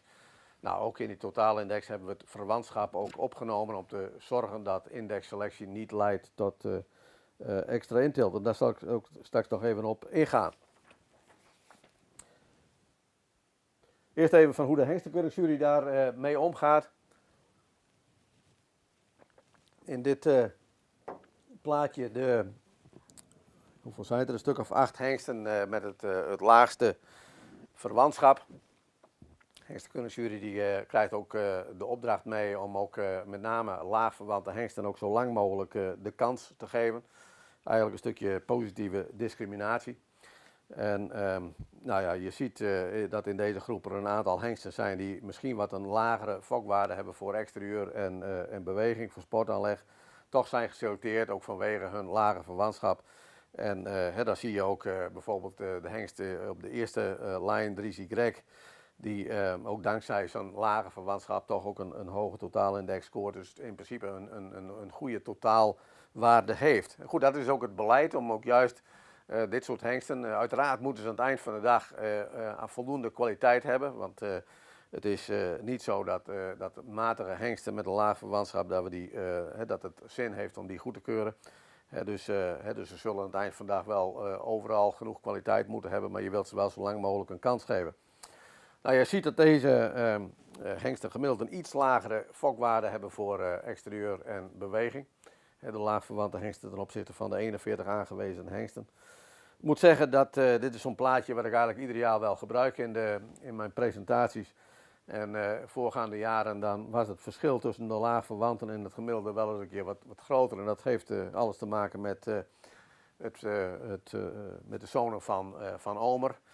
Omer heeft vorig jaar op basis van zijn eerste jaargang met een sterpercentage van meer dan 70% hoge scores in de HBFP-test, ook een hoge fokwaarde gehaald. Dus ja, hij combineert eigenlijk zijn lage verwantschap met ook goede fokwaardes, waardoor het verschil tussen de lage verwante hengsten en de gemiddelde hengsten ook wat kleiner is dan voorgaande jaren. Dat is natuurlijk alleen maar goed dat we ook dat de laagverwante hengsten het ook voor de andere kenmerken goed doen. Dus dat is op de manier waar de hengstenkeuring jury er ook mee omgaat. En dan is het ook goed om daar als fokker ook op te anticiperen. Om ook in de fokkerijbeslissingen ook dat verwantschap mee te nemen. Want daarmee speel je eigenlijk ook een klein beetje in de kaart met hoe de jury selecteert. Ja, dat u dat als fokker doet, dat bleek eigenlijk al heel snel na de introductie van het verwantschappercentage. Ik vind het altijd wel een leuk plaatje. Dit geeft het aantal dekkingen weer van de hengst Fabe. Een beetje wat een atypisch beeld. Meestal beginnen de hengsten met jonge hengsten met veel dekkingen en het wordt, naarmate ze ouder worden, wordt dat minder. Nou, Fabe die begon wat een beetje voorzichtig met een stuk of 30 dekkingen. Met een hele duidelijke piek in 2002. En nou, dat wordt veroorzaakt door het feit dat hij in 2001 een reservekampioen was. Dus wat dat betreft was er nog niet zoveel bijgeleerd ten opzichte van 1965. En we zagen dat met Ritschaal en we zagen dat dus met Fabe ook na 2001. Of in 2002 was hij reservekampioen. En daarna zien we dan het aantal dekkingen weer teruglopen. Totdat in 2005 het verwantschappercentage werd gepubliceerd. En toen zag je in één keer weer dat zo'n populariteit toenam. Dus dat geeft gewoon aan dat de fokkers ook op een goede manier ook commitment, ik noemde het net al, getoond hebben. En ook gezegd hebben van dat is toch van belang dat we ook dat verwantschap, dat we dat meenemen. En dat heeft ook geleid tot dat de hengst ook weer meer werd gebruikt. Nou, dan is de vraag van waar heeft dat inteeltbeleid dan toe geleid? Hebben wij uiteindelijk de beoogde doelstelling van die 1% gehaald? Nou, dit plaatje geeft aan dat dat daadwerkelijk gebeurd is. Dit plaatje geeft aan van wat de inteeltoename per generatie is. Dat geeft de verticale balk geeft dat aan. Horizontaal de jaargangen in de afgelopen 20 jaar van 1998 tot 2018. En dan zien we dat we in 1998 dat we nog boven de 2 zaten. Dus zo'n beetje het dubbele van wat we eigenlijk beogen. En nou, daarna zien we een behoorlijke afname van de inteeltoename. En nou ja, de afgelopen 6, 7 jaar zitten we behoorlijk stabiel rondom die 0,5%. En dat is een getal waar we heel erg blij van mee zijn. Want ja, daarmee voldoen we heel ruim aan die norm. Het is geen reden om achterover te gaan hangen, want er hoeft niet zoveel te gebeuren en je zit weer boven die 1%. Dus we zullen daar ook beleidsmatig ook scherp in moeten blijven zitten. Om het ook in perspectief te plaatsen, het is zelfs zo dat de dressuur warmbloedpaarden in Nederland op een hoger inteeltniveau, iets licht hoger niveau zitten dan de fietspaarden. De springers zitten nog ietsjes lager. Dus we zitten behoorlijk op het niveau van KWPN rijpaard als het gaat om de inteeltoename. Nou goed, dat is een veilig niveau en ook iets wat we graag zouden willen houden. Nou ja, dan kun je je afvragen van is het dan zo handig om met fokwaardeschatting te beginnen? Want ik heb zo net al aangegeven van door selectie krijgen we meer inteelt. Dus hoe beter we gaan selecteren, hoe meer de inteelt weer gaat toenemen. Nou, dat willen we uiteraard niet. En we weten dat als we gaan selecteren voor fokwaarden, dat we op een betere manier de goede paarden in beeld brengen, zowel hengsten als merries. En dat zou kunnen leiden tot meer inteelt. En zeker als we in de toekomst wellicht ook nog meer op basis van DNA, op basis van genomics kunnen selecteren, omdat we dan nog eerder en nog beter de genetische kwaliteiten van onze paarden kunnen gaan vaststellen. Daarbij ook uiteraard de verbeterde reproductietechnieken. Nou, bij de hengsten uiteraard kunstmatige inseminatie, maar aan de medikant ook embryotransplantatie, wat we ook als stamboek natuurlijk wel propaganderen. Ook ik zie, om proberen uit de goede merries meer nakomelingen te krijgen, zoals ook eergisteren ook is aangegeven. Alleen ja, dan moeten we wel zorgen dat die inteelt, of dat die indexselectie, die op zich effectiever is dan selectie op predicaten, dat dat niet leidt tot extra inteelt. Nou, dat is ook de reden geweest dat wij, en dat heb ik dinsdag aangegeven, dat we ook het verwantschap hebben opgenomen in die totaalindex. En toen heb ik ook die toplijsten van merries laten zien. In dit plaatje laat de top 20 zien van merries gerangschikt op een totaalfokwaarde, alleen gebaseerd op exterieure beweging, sportaanleg. En ja, als je dat dan zo ziet, dan zie je ook dat deze paarden, deze merries, over het algemeen een vrij hoog verwantschappercentage hebben. De meesten die zitten boven 18% of zelfs ruim boven 18%. En dat bevestigt eigenlijk de stelling dat selectie voor index, voor fokwaarden, dat zou kunnen leiden tot een extra inteeltoename. En daarom hebben we ook het verwantschappercentage daarin meegewogen en zijn we gekomen tot een totaalindex. En ja, daar zie je dat het verwantschappercentage van deze top 20, dat daar toch wel wat meer evenwicht in zit. Dat er toch wel veel paarden beneden de 18% zitten. En zelfs een aantal paarden die in de 16% zitten. Omdat ze vanuit zo'n lage verwantschap, dat ze toch wat credits krijgen ook richting die totaalindex. Nou ja, goed, op deze manier kunnen we dus gebruik maken van selectie op basis van fokwaarden, zonder dat dat hoeft te leiden tot een extra vorm van inteelt. Nou, om dat op een aardige manier in beeld te brengen, hebben we gekeken naar een top 100. Dit was een top 20, maar als je dan kijkt naar een top 100, dan zie je dat als je die rangschikt op alleen exterieur en beweging, dat we in die lijst 21 verschillende vaderdieren zien.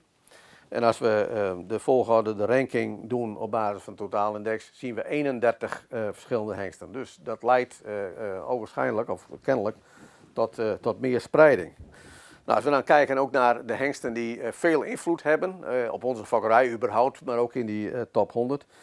Beert, Alwin en Norbert, dan zien we dat hun aantallen nakomelingen in de totaalindexlijst toch lager is dan als je de lijst alleen baseert op exterieur en beweging. Dus dat geeft aan dat door totaalindex je toch meer breedte en spreiding in de fokkerij houdt.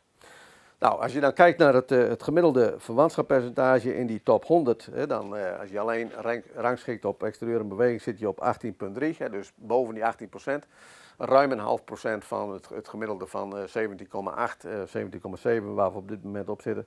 En je ziet dan dat de totaalindex lijst de top 100 precies op het gemiddelde van 17,7 zit. Nou, kijken we naar de fokwaarde voor exterieur, dan is, als je kijkt naar de top 100 voor exterieur beweging, die is zo'n beetje 0,7 hoger dan de top 100 voor totaalindex. En bij beweging is dat verschil een klein beetje kleiner. Dus aan de ene kant win je iets aan een lager verwantschap in de totaalindex en je verliest een klein beetje ten aanzien van de selectie voor exterieur en beweging sportaanleg. Nou goed, in feite zijn die, wat je daar kwijtraakt in indexpunten voor exterieur beweging is eigenlijk beperkt. En weegt dat, het feit dat het verwantschap lager is, weegt daar ruim tegenop. Dus op die manier kun je dus toch met indexselectie zorgen dat je inteeltoename ook binnen de normen blijft. Want die normering, die doelstelling van die 1%, of eigenlijk die half procent, die willen we toch in ere houden. En aan de andere kant willen we ook goed selecteren. En dan is het zaak dat we daar voldoende balans in aanbrengen. Ja, bij de laatste sheet aangekomen. In algemene zin zou je kunnen zeggen van de conclusie is dat we het inteelt, de normering voor inteelt, de doelstellingen voor inteelt, dat we die ruimschoots hebben gehaald en dat we die ook toch wel willen beijveren om dat ook zo te houden. Dus wat dat betreft prima. Aan de andere kant is het wel zo dat we ten aanzien van de nadelen van inteelt, dus de erfelijke aandoeningen die ook deels hun oorsprong hebben in het verleden, dat we daar nog voldoende werk aan de winkel hebben om dat ook terug te dringen. Dus wat dat betreft hebben we daar best wel een inhaalslag te maken. Maar omdat het inteeltpercentage nu, of de toename op een acceptabel niveau is de kans dat nieuwe aandoeningen ontstaan in ieder geval een stuk kleiner geworden. Goed, ik gaf al aan dat inteelt en verwantschap dat een kwestie is van een verantwoordelijkheid van het stamboek en de verantwoordelijkheid van fokkers. Nou, het stamboek uiteraard moet zorgen voor een goed inteeltbeleid. Moet ook de inteelttoename monitoren, zoals we dat ook met het grafiekje doen. Moet hulpmiddelen ontwikkelen voor selectie, bijvoorbeeld verwantschappercentage, inteeltpercentage. En misschien wel het allerbelangrijkste is dat ook het stamboek en de hengstkeuringsjury moet zorgen dat er voldoende bloedspreiding in de goedgekeurde hengsten aanwezig blijft. Zodat daar ook de breedte in de fokkerij ook blijft en dat het ook voor de fokkers mogelijk blijft om voldoende hengsten te vinden die ook bij hun merrie ook binnen die inteeltnormering passen. Verantwoordelijkheid van de fokkers. Een hele oude, sinds 1969, paringen maken met een inteeltpercentage lager dan 5%. Kan prima opgezocht worden op de website, alle combinaties van alle hengsten en alle merries. Het is ook zaak, en ik heb eergisteren ook een lijstje aangegeven van laagverwante merries met een hoge fokwaarde. Maar dat we ook onze laagverwante merries voor de fokkerij benutten. Dus dat die ook worden ingezet voor de fokkerij. Verantwoordelijkheid van de fokkers. En dat we ook het verwantschapspercentage een rol laten spelen, ook bij de hengstenkeuze. Nou goed, dat ook een voordeel kan hebben bij de hengstenselectie, dat heb ik net ook laten zien. Omdat de hengstkeuringsjury toch ook rekening houdt met het inteeltpercentage. Nou, op deze manier denk ik dat we als een stukje samenspel ook kunnen concluderen dat we gezamenlijk als fokkers en als stamboek in staat zijn gebleken om het inteelt ook op een acceptabel niveau te krijgen. En dat we ook met elkaar ervoor moeten zorgen dat dat ook zo blijft. Dus dat als college over inteelt en verwantschap. Ik zie al dat er de nodige vragen via de WhatsApp zijn binnengekomen.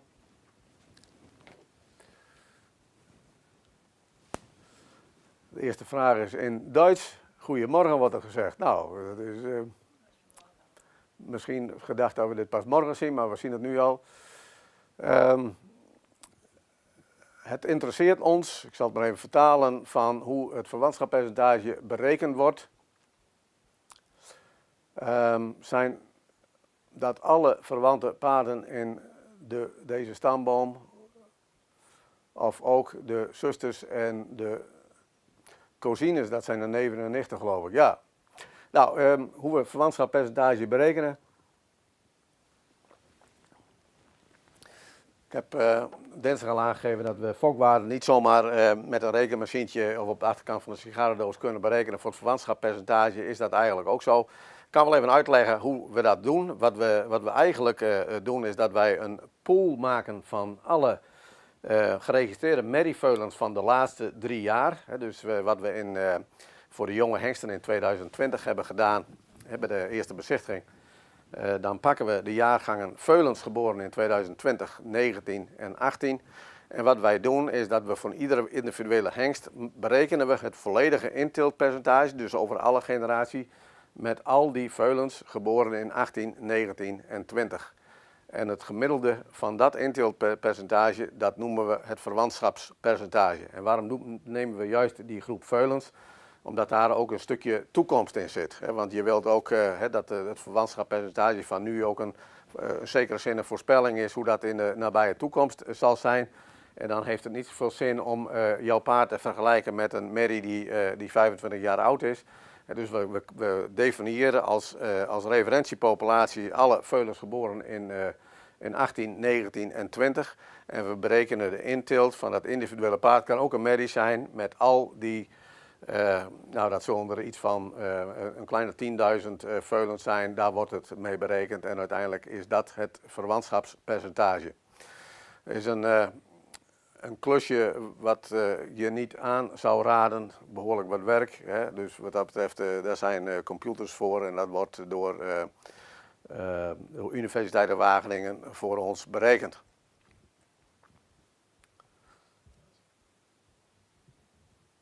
Ja, die eerste vraag die was van dinsdag, zie ik wel. Wat is het standpunt van het KFPS? Worden hengsten, mits zij voldoen aan de kwalitatief gestelde eisen als dekhengst in het stamboek ingeschreven, ook als zij een zeer hoog inteeltpercentage hebben? Inderdaad, zoals bij de laatste eerste bezichtiging het geval was, heeft zo'n hengst een kans als hij voldoet aan alle exterieur- en centraal onderzoekeisen. Ja, dat is een lastige discussie. Kijk, de gedachtegang achter zo'n hengst kan ik me wel iets bij voorstellen. Dat je zegt van, ik ga intelen op iets wat onverwant is, om op die manier iets te krijgen wat ook weer volledig anders is dan wat de populatie is. Hè? Dus een laag verwantschap te krijgen. Een voorbeeld uit het verleden waar het ook succesvol is geweest is de hengst Bartelt. Dat is een hengst die een inteelpercentage had van, zo uit het hoofd, 11, 12, 13%. Dus ook royaal boven die norm.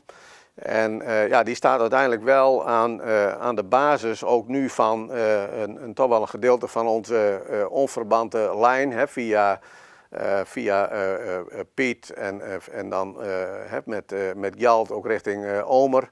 En met Wande richting Deutschen. Dus wat dat betreft dus zou je kunnen zeggen dat dat toch wel een effectief iets is. Alleen, ja, ik denk dat fokkerij ook wel een zekere ethisch aspect heeft. En ik vind eigenlijk dat combinaties van een hengst met zijn moeder, of moeder met zoon, ja, vind ik eigenlijk een onethisch iets. Zo hebben we het eigenlijk ook wel binnen het stamboek ook besproken. Ik weet niet of het zaak is dat we daar ook een norm aan moeten gelden. We moeten ook voorkomen dat we van incidenten, dat we niet alle incidenten gaan omzetten in een stuk beleid. Want dan doe je het ook niet goed. Maar ik denk toch dat we moeten proberen om ons aan die 5% norm te gaan houden.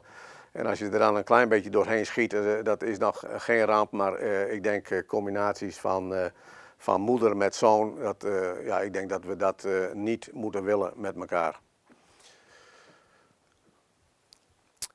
Vraag, wat is het verschil tussen inteelt en lijnenteelt? Ja, dat is natuurlijk aardig. In principe is inteelt en lijnenteelt is hetzelfde. Het is vaak zo, als het goed uitpakt, dan noemen we het lijnenteelt. En als het slecht uitpakt, is het inteelt. Eigenlijk is dat het en niet meer dan dat. Het kan soms zo zijn dat je zegt van, ja, ik wil toch bepaalde eigenschappen van een bepaalde familie wil ik vastleggen. Een mooi voorbeeld is denk ik ook wel de hengst Vonger, die eigenlijk in de vaderlijn of de vader en de moeder uit dezelfde moederlijn voortkomen van prestatiemerries. Nou, en als je dan ziet dat de Vongers het in ieder geval in de ABFP-testen heel goed hebben gedaan, dan zeg je van nou ja, in feite heeft dat wel ergens toe geleid. En dan zou je kunnen zeggen dat is bewuste lijnenteelt geweest op zo'n merrielijn. Maar ja, beide keren is het gewoon een kwestie van inteelt. En ik zeg ook niet dat het per definitie altijd slecht is. Alleen, nou ja, goed, binnen ons stamboek is het zo dat inteelt toch best wel de nodige nadelen heeft bewerkstelligd. En zullen we met elkaar moeten zorgen om daar een beetje, of dat we daar gewoon bij vandaan blijven.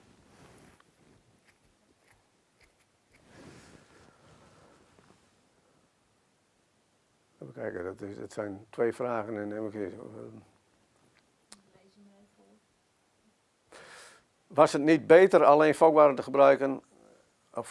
gebruiken in de berekening voor inteelt, maar voor alle in de verwantschapsberekening?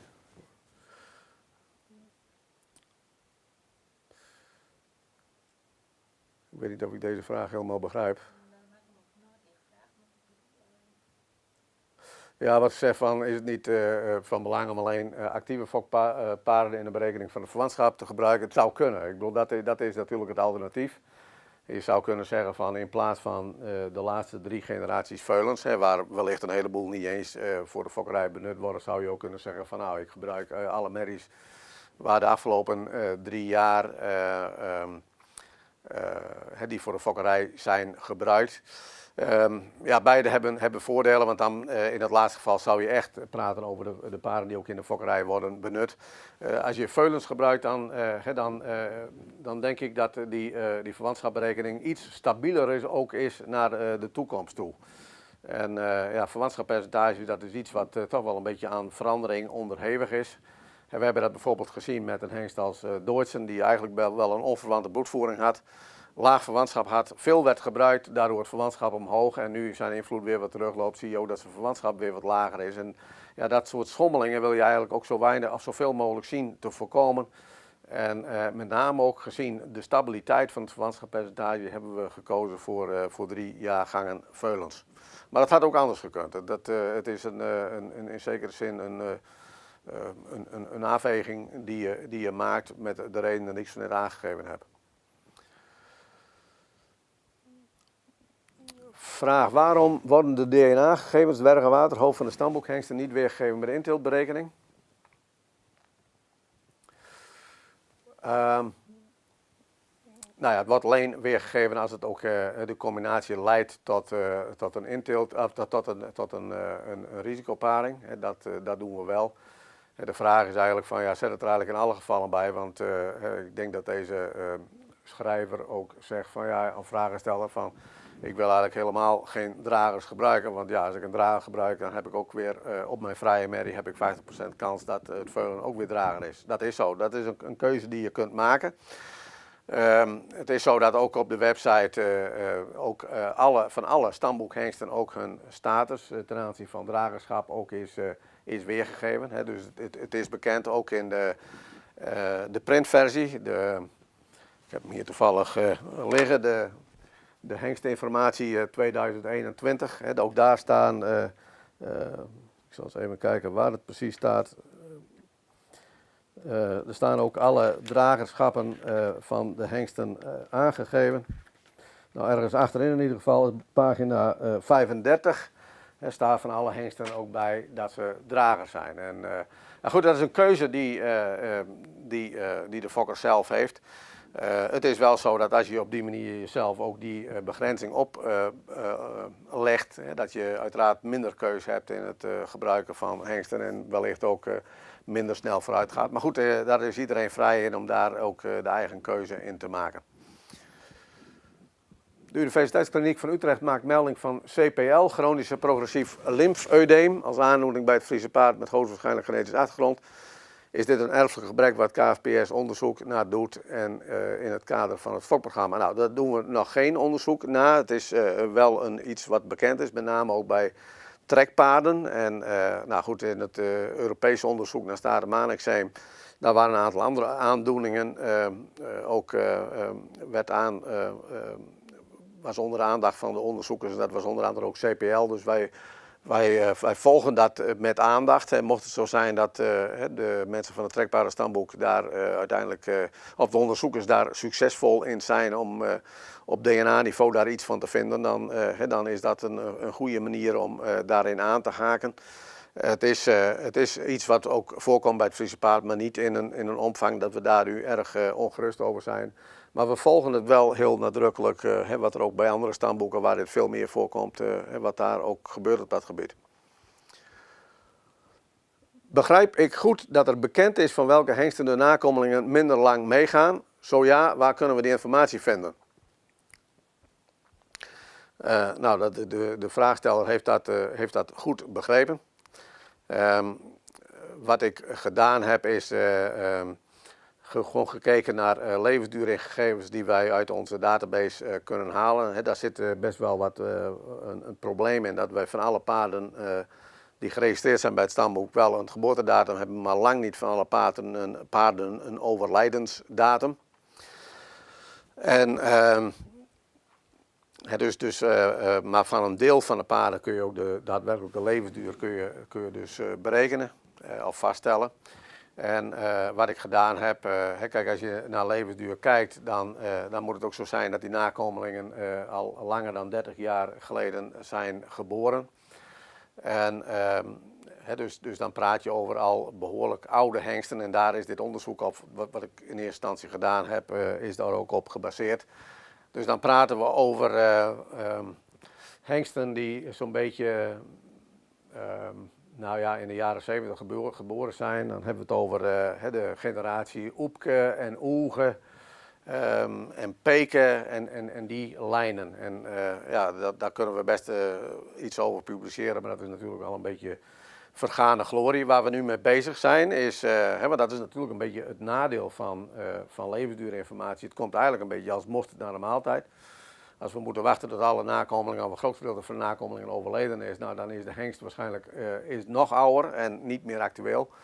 En wat we proberen te doen is te zeggen van, we vinden dat bij koeien bijvoorbeeld ook heel duidelijk, dat je zegt van dat een bepaald percentage op 5, 6 jaar leeftijd nog aanwezig is, dus nog leeft, dat een hele goede voorspeller is ook voor de werkelijke levensduur. Dus als wij nu kunnen vaststellen van welk percentage van de huidige hengsten op 6-jarige leeftijd nog aanwezig is, of in ieder geval een teken van leven heeft gegeven. Dat kan ook een registratie van een dekking zijn, dat kan een keuring zijn, dat kan, nou, noem maar op, een sportuitslag kan dat zijn.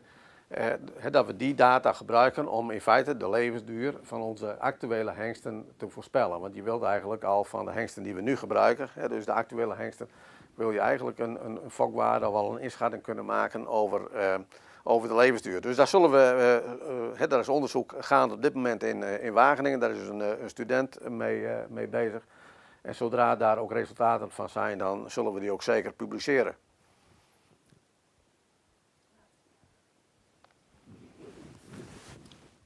Kan je erfelijke eigenschappen als waterhoofdwerkgooi definitief kwijtraken als je geen risicoparingen meer uitvoert?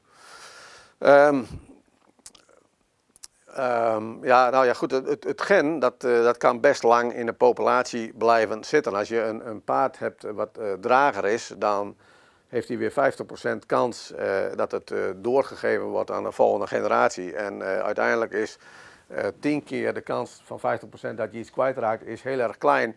Maar de grap is dat als we nu waterhoofd- en dwergonderzoeken doen, dat we dan ook tegelijkertijd ook vosonderzoek doen. En dan zijn er zo nu en dan best nog wel paarden die als vosdrager uit de bus komen, terwijl we eigenlijk al jaren geen, die soms in 7, 8, 9, 10 generaties terug, dat we daar een vosdrager kunnen zien. Dus dan kan dat gen, dat kan heel lang overleven, puur door toeval of pech, hoe je het maar wil noemen. Hij kan dus heel lang in de populatie blijven zitten, ook al maak je alleen maar gebruik van niet-dragers. Dus ja, uiteindelijk gaan we het kwijtraken. Alleen, we hebben gezegd van dat is ook geen doelstelling.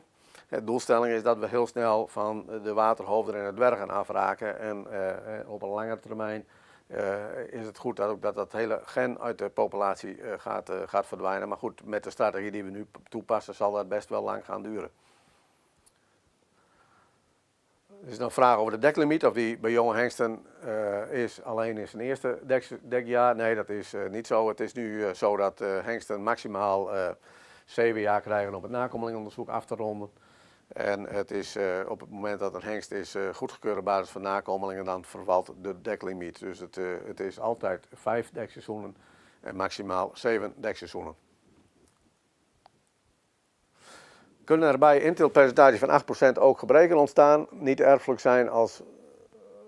niet erfelijk zijn, zoals misvorming? Ja, ik denk dat dat 2 dingen zijn die volledig los van elkaar staan. Het is absoluut geen garantie dat als je binnen die 5% blijft, dat je dan 0% kans hebt op een aandoening. Er zijn ook een heleboel aandoeningen, en dat is de tweede helft van de vraag, die absoluut niet erfelijk zijn. Wat we nu toch wel tegenkomen is veulens die niet goed in de baarmoeder liggen van de moeder. En dat ook iets is wat wel weer meer bij het Friese paard voorkomt. Dus dat heeft meer iets te maken met de bouw van de merrie en de ligging van de baarmoeder. En dan wil je wel eens een keer scheve hoofden of scheve halzen krijgen.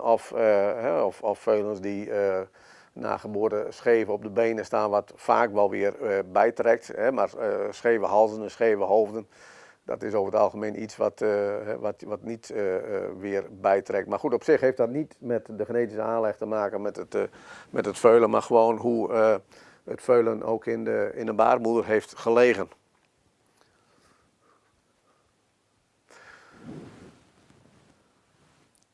Goedenavond. Zoals ik het bekijk komt het verwantschap nooit meer onder de 17% zonder ander bloed in te brengen. Er zijn nog veel oudere merries met verwantschap van 15 en 16%, maar stamboek stimuleert te weinig om deze merries te paren met laag verwante hengsten.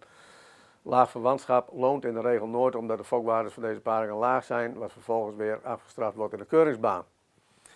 Mijns inziens is de redding van het Friese paard een inmenging van ander bloed. Gaat daar in de toekomst nog over gesproken worden? Of blijft het stamboek eeuwig en altijd gesloten in hetzelfde rondje? Ja, daar zou je best wel een hele avond over kunnen praten, denk ik.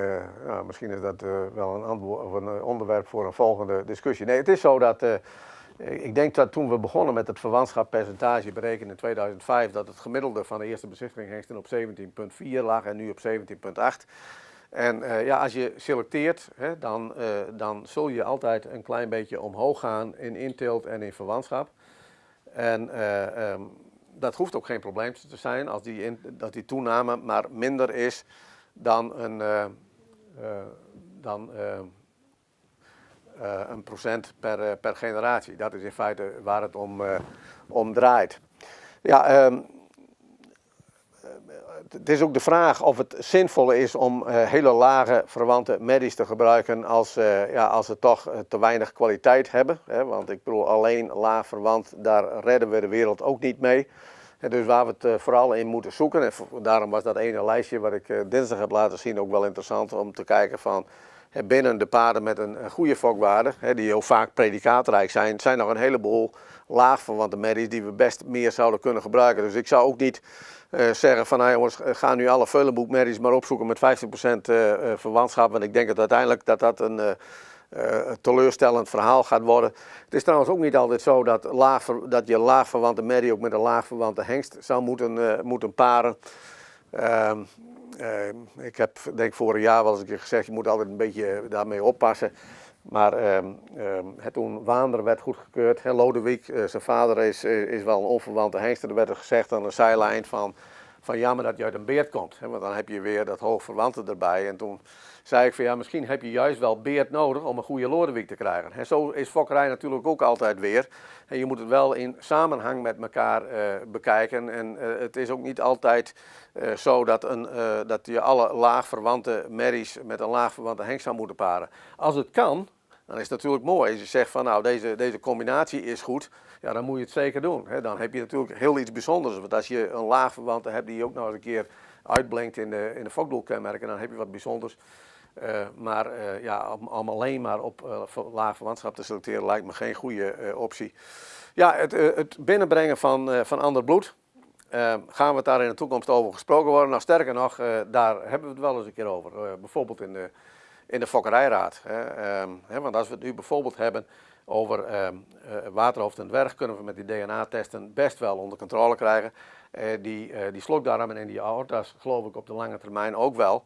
Hebben we het over bijvoorbeeld, ik noemde het zo net al, merrievruchtbaarheid. Iets wat je heel lastig kunt meten, waar we weinig data over hebben, waar je heel moeilijk op kunt selecteren. Ja, dat is de vraag of je daar ooit, dat wel heel lang gaat duren voordat je dat je dat naar een beter niveau zou kunnen gaan krijgen. Ja, en dan zou het een optie kunnen zijn om te kijken van, ja, is dan het inmengen van vreemd bloed, is dat een mogelijkheid? Ik weet wel ooit eens een keer in het begin van mijn stamboekcarrière dat de mensen van de Arabo's bij me kwamen of wij hun paarden ook konden registreren. En toen hadden we regiovergaderingen waar ik dat voorstelde en ik kreeg toen nog net niet de tomaten naar mijn hoofd geslingerd. Het inbrengen van ander bloed is best wel een taboe onderwerp binnen dit stamboek, denk ik. Maar goed, we hebben het er best wel eens een keer over van als we dat zouden willen doen, hoe zou je dat dan moeten doen? En welke rassen zou je moeten gebruiken? Hoe kun je ervoor zorgen dat je daarmee je raseigenschappen, qua exterieur, maar ook qua karakter, dat je die niet kwijtraakt. En ik denk dat het ook een taak is van de fokkerijraad om soms best wel eens een keer over die taboegrenzen heen te discussiëren. En wellicht dat we nog eens een keer, wellicht in een discussieverband, daar nog eens een keer over wat in bredere zin zouden kunnen praten. Ik Ik zeg wel eens een keer, zonder nu te zeggen voor of tegen, maar ja, dat het Friese paard is ook ontstaan al uit het mengen van allerlei rassen. De inmenging van Arabieren tijdens de kruistochten naar het Midden-Oosten, maar ook de inmenging van de Andalusische rassen door de 80-jarige oorlog. Dus er zijn allerlei ontwikkelingen geweest in het verleden die ook het Friese paard gemaakt hebben van wat het is. En ja, goed, op die manier zou je daar best eens een keer over na kunnen denken. Ja, de dekking van Omer met zijn moeder, die hebben we al gehad, geloof ik. Dus die...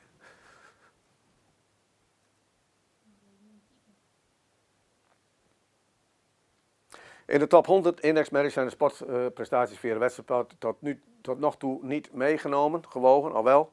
Hoe kun je dan spreken van een valide lijst? Nou ja, ik denk dat ik daar ook wel de beperkingen van die lijst heb aangegeven. Uiteindelijk zou je graag willen dat alle fokdoelkenmerken daarin gewogen worden. Het is nu alleen nog gebaseerd op de keuringen en de ABFP en IBOP-testen. Dat is helder. Ik heb ook aangegeven dat we op dit moment bezig zijn met het schatten van fokwaarden op basis van sportprestaties.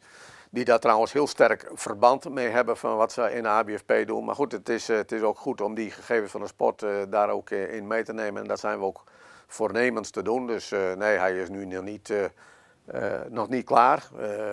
Het is op dit moment het beste wat we hebben, maar het kan nog beter. Maar Rome is ook niet in 1 dag gebouwd, zeggen we dan. En zo is het met een totaalindex ook. We doen het nu op basis van de fokwaarden die we nu hebben. En dat zou heel snel aangepast kunnen worden of toegevoegd kunnen worden met ook de sportgegevens en ook de karakterfokwaarden die we sinds een aantal jaren ook hebben. Dit is de laatste, hoor ik. Goedenavond. Waarom worden stamboekmerries niet DNA gecheckt op dragerschap, waterhoofd, dwerggroei en sterrenmerries wel? Terwijl telkens meer mensen, naar mijn mening, met stamboekmerries beginnen te fokken. Nou, dat laatste, dat is niet zo.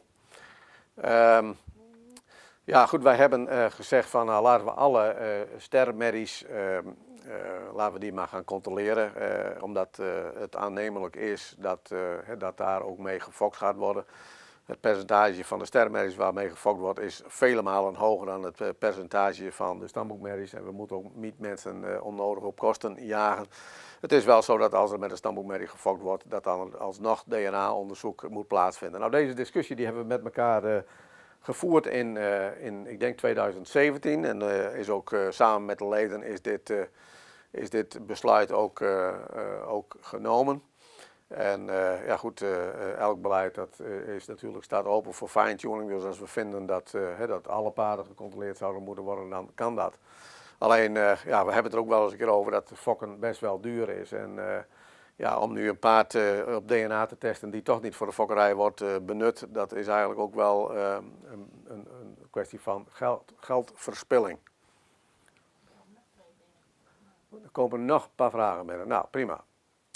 Een hengst uitzoeken op gezondheid. Waar kunnen we meer informatie vinden over de gezondheid van de hengsten? Ja, dat is nogal lastig. Zover zijn we nog niet. Het is natuurlijk zo dat de gezondheid wel gemonitord wordt tijdens het frissersonderzoek. En als er dingen zijn die niet goed zijn, worden ze afgemeld. Of is het de reden dat een hengst uit het onderzoek verdwijnt. En ja, we zouden natuurlijk in de toekomst graag daar informatie over hebben. We hebben het iets van over het dragerschap. Ik zou best wel, in de toekomst zou het misschien best zo kunnen zijn dat we vinden dat de nakomelingen van de ene hengst gevoeliger zijn voor koliek dan de andere. Waarom niet?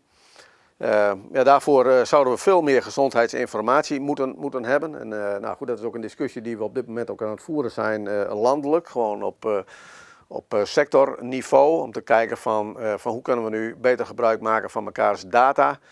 Dan gaat het over sportdata. We hebben nu de gegevens van het KNS, iets van 12.000 records, maar 10% daarvan komen de gegevens van levensnummer en chipnummer die bij het KNS geregistreerd zijn niet overeen met wat wij als stamboek hebben. Dat is zonde, want dan hebben we dus 10% van de sportgegevens. Daar kunnen we niks mee, dus daar moeten we naar kijken. Het zou goed zijn dat er vanuit de veterinaire hoek dat er veel meer dingen ook digitaal werden vastgelegd over gezondheid.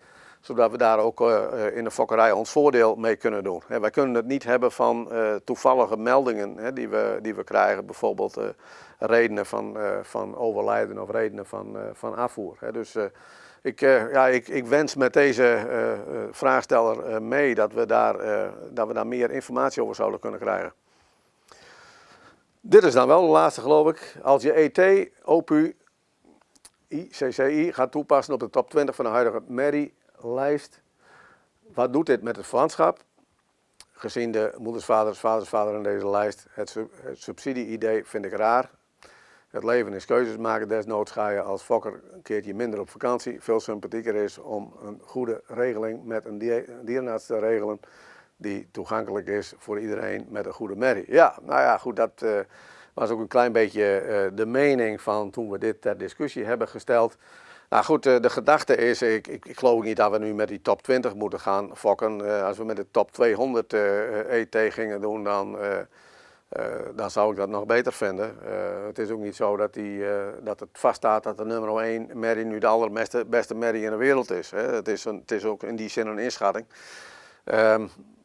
Maar goed, op basis van de totaalindex waar verwantschap is ingewogen, kunnen we rustig die top 100 of top 200 intensief gaan gebruiken zonder dat gaat leiden tot meer inteelt. Dus dat is het probleem niet. Nou ja, het subsidie-idee dat we een keer hadden, dat vindt tot nu toe geen steun. Dus dat zal waarschijnlijk een vroege dood sterven. En met vakantie gaan, dat kunnen we op het moment toch niet. Dus ik zou zeggen van alle paarden in de top 200, maar OPU, ICCI of embryotransplantatie. Dat was de laatste vraag. Dan graag even aandacht voor de volgende colleges die voor de komende weken op de rol staan. Dat is straks als eerste, even op het scherm kijken, op 16 februari. Hoe beoordeel ik mijn merrie? Waar let ik op om vooruitgang te boeken in de fokkerij? En dat is een lezing, een college van inspecteur Sabine Zwaga. Het zal denk ik een klein beetje voor sommige mensen een opfriscursus zijn, voor anderen wellicht een teaser om eens een keer aan te melden voor een beoordelingscursus, waar we wat meer avonden voor doen. Dus dit is best wel een stoomcursus in een uurtje tijd, het hele exterieur. Dan hebben we op 18 februari het onderwerp hoe kom ik tot de juiste keuze van een hengst. En dat zal gepresenteerd worden door Sietske Oosterbaan, sinds kort lid van de Fokkerijraad. Op 25 februari zal bij stal Chardon een fokkerijcafé zijn, een fokkerscafé zijn, waar verschillende fokkers gaan aanschuiven en die met elkaar de discussie aangaan onder leiding van hoofdredacteur van de Friso, Alice Boy. Dus dat belooft ook een interessante avond te worden. En als laatste, misschien niet helemaal fokkerij gerelateerd, maar wel van belang. Op 4 maart zal er een lezing zijn over de nieuwe INR-regeling. Heeft u misschien iets over gehoord? Dat het in principe zo is dat alle houders van een paard een UBN moeten aanvragen bij de RVO, het ministerie van Landbouw. En dat ook alle paarden daar gemeld moeten zijn. Nou, we willen dat ook als stamboek proberen dat ook de leden zo makkelijk mogelijk te gaan maken. En dat zal gepresenteerd worden door Marijke Akkerman. En nou goed, daar zal ook nog wel het nodige over dat onderwerp de komende tijd gepubliceerd worden. Goed, dan rest mij u te danken voor dat u bij ons was vanavond en dit college ook gevolgd heeft. Mocht het zo zijn dat u toch nog een vraag heeft, aarzel niet om ze te stellen. Ook wellicht via de mail. En dan zullen we ook zorgen dat die vragen ook weer beantwoord gaan worden. We zien u graag terug de komende weken bij de volgende 4 colleges. En nogmaals, als u suggesties heeft over andere onderwerpen die we wellicht in een vervolg van deze college tour zouden kunnen organiseren, dan houden we ons van harte aanbevolen. Voor nu nog een plezierige avond en nogmaals bedankt dat u bij ons was.